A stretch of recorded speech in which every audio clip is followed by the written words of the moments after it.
The deals are lining up for the Dancing Dawn as he's talking peace and trade. Today, Orange Godzilla's in Japan. He met with the Emperor, and tonight he'll hang out with the new Prime Minister, a heavy metal drummer.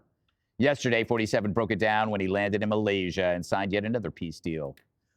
This is one of 8 wars that my administration has ended in just 8 months. We're averaging one a month. There is only one left. Although I heard that Pakistan and Afghanistan have started up, but I'll get that solved very quickly. It's like, I shouldn't say it's a hobby because it's so much more serious than a hobby, but it's something that I'm good at, and it's something I love to do. What's next? Well, Trump says the deal is in the works with China, and he might make a pit stop in North Korea. I'd love to meet with him if he'd like to meet. I got along great with Kim Jong-un. I liked him. He liked me.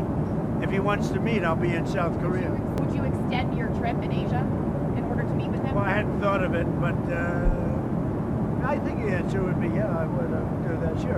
And if when you It's our last stop, so it's pretty easy to do. Katie, do you remember the good old days when Trump, we were told by the media and Democrats that Trump was a laughing stock of the globe? But I seem to remember it was only them saying it. It wasn't really the globe. No, it wasn't the globe. They also said he was going to start World War III. Yes. He really wanted to do all these things. We've seen complete the opposite. I love the new Japanese prime minister. As you mentioned, she's a heavy metal drum player. She also rides a motorcycle. And as the first female of that country in that position, she is a conservative, which is pretty great. In terms of the president's trips, you know, he's been talking all about these peace deals he's been able to get on the table, which is obviously very important. But when you look at the details of what he's able to pull in for the United States, billions of dollars in agricultural products, billions of dollars in American energy, including liquefied natural gas. So he's not only putting the America First agenda on the global stage, both by ending wars, promoting economics, but he's also allowing for these local economies to thrive on the American economy and commerce. And in that part of the world, when China is constantly bullying people to come into their communist corner, he's proving that he can go in and offer the American economy and the things that we have to offer them as a partnership, not only for the people who are working there, but also to maintain this peace that they were not having previously. Could you roll that tape again of they're at the table, producers? We just rolled it while Katie was talking. This is really interesting, Dana. This is where they were unveiling the new Benihana menu. This is My mouth just watered. Yes, it did. I love that place. I know, it's amazing. That's great for a birthday. They cook right in front of you. Do you remember when in 2016 when Obama said to Trump, your biggest concern was North Korea? And then he took it off the table because he knew that it was a psychological threat. All we had to do was say, dude, we're not going to blow you up. They walked away. So this is kind of reminds you of something that's pretty major that people forgot. Also, I think it's a fun way to troll Kim Jong-un, which is like, I'm willing to come meet with you, but you don't want to because actually you're not really even a part of our group. So you just sit there and with your little cabal and stew. I think President Trump is big in Japan. Yes. All right. I am too. Big in Japan tonight. Oh, are you? I actually probably am too. You know what's interesting about the new prime minister? Yeah. So when I worked on Capitol Hill way back when, in the 1990s, she worked for Pat Schroeder, who was a Democrat from Colorado. What I think is interesting about her is how politics, circumstances, understanding, learning, being a part of the system has made her conservative.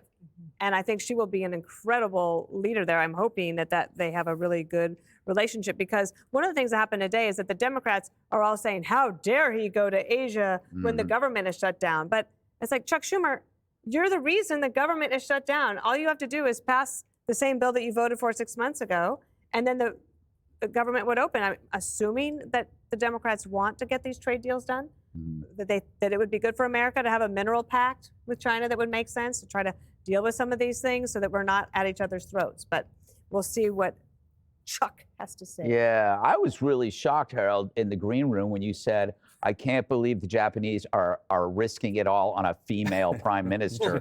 Are they crazy? Have you seen them drive? You said that! You said that, racist! We'll come back to that. Look, I think the president, I give him a lot of credit on things he deserves credit for in foreign policy. First, he has NATO now spending 5% of their budget budgets on defense. And he did it in a little bit of a weird way, but he got them to do it.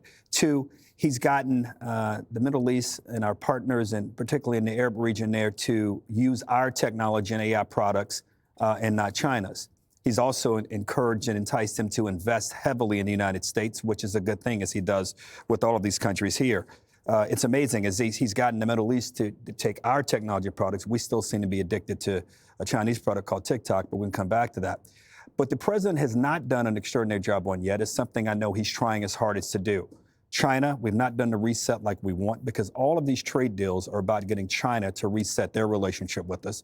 And as Dana and I think Katie, you might have mentioned, rare earth minerals, why we are not thinking about ways to extract, develop new relationships, we can extract those rare earth minerals from other parts of the world, including Mexico, which has almost 2 million tons of it. We had to find ways in which to engage them there. And then finally, Ukraine and Russia, which I wish the president nothing but the very best there.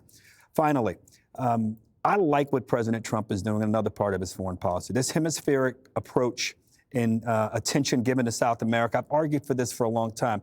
We talk about immigration and we talk about not wanting people from certain parts of this hemisphere in our part of in our country. If we would invest more heavily and be smarter about helping governance in a lot of these places, I think Democrats have been a little short-sighted about this, what he's doing in Argentina. This is all about helping to make our region more peaceful, more secure, and for that matter, more economically secure. But, Mr. President, don't do it at the exclusion of the rest of the world. We need to maintain our relationships there. I wish you the best in Asia. No more dancing, more trade deals. I love the dancing. I was going to go to Jesse. I saved the best for last. Yes. Do you think he danced to remind everybody that the previous guy couldn't walk? That's right. Obama was bowing. Biden was confused. Trump's like the guy that walks onto the carpet at the Academy Awards and he's a lock for Best Picture. You can smell it. All right. And so he comes out and first term, second term, you choose China or America. And the world's chosen. The Europeans are with us. Because of the AI deal, the Arabs are with us. And we went all up and down the Pacific Rim and we got trade and mineral deals all there. And we cut a huge mineral deal with the Australians just now. Harold. $8.5 billion. Okay. So we told the Chinese, Halloween night, if you guys don't stop hoarding the rare earths, we're hitting you with a 100% tariff. And it looks like they're backing down and they're going to save face. And we just dropped the tariff rate to 40%. They buy the soybeans. We get something done on fentanyl. We take TikTok back. Okay? Mm-hmm. And so now we're sitting pretty, except in Latin America. And what do you do there? You bring in the carrier strike group. While he's there on Thursday with Xi. Now remember, in Mar-a-Lago, the Baghdadi strike, after they were eating the chocolate cake, he pulls the guy over and says, watch this. Took out al-Baghdadi. I wouldn't be surprised on Thursday when they meet, we see some action in Latin America. Interesting. I've seen a lot of action in Latin America. Can we just show the dancing again? I want to, Dana, doesn't this remind you of something? Doesn't it look like he's doing Peloton? With the weights? Yes, with the weights. Arms and light weights. Arms and light weight. Look at him. They're 10 minutes. Yeah, exactly. What I love about this is that he knows that these people were so excited to be there for him. And having that moment, they will love him forever. There you go. Click here to subscribe to the Fox News YouTube page to catch our hottest interviews and most compelling analysis. You won't get it anywhere else.